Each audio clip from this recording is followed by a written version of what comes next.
যে বন্ধু যে আমার শত্রুর সাথে চলাফেরা করে না, ওই তো আমার সবচেয়ে বড় শত্রু।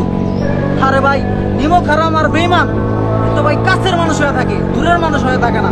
শত্রু কখনো আপনার সাথে বেইমানি করবো না, মনে রাখবেন। বেইমান হয়ে থাকে আপনার কাছের বন্ধু।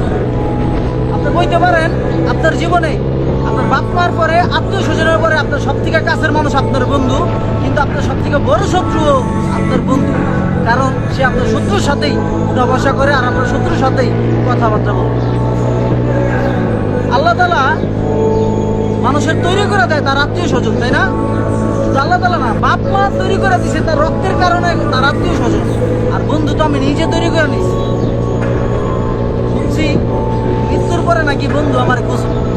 বন্ধু, যে বন্ধু নাকি আমার পিছনে এসে ছুরি মারতেছে, যে বন্ধু নাকি সারাটা জীবন আমার সাথে থাইকা আমারই বদনাম করে যেতেছে, ওই বন্ধুর নাম কি বাজে? আমার সেই বন্ধু নামে অনেক কথা ছিল ভাই, কিন্তু কি আর কমু।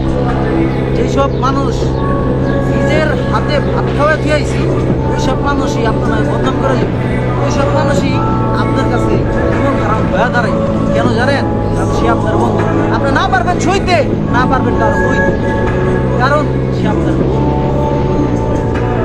বন্ধু এমন এক জিনিস ভাই, রক্ত দিয়াও ঋণ কখনো শোধ দেওয়া যায় না। বন্ধু এমন এক জিনিস ভাই, সে বেইমানি করলে কখনো কার কাছে স্বীকার করা যায় না।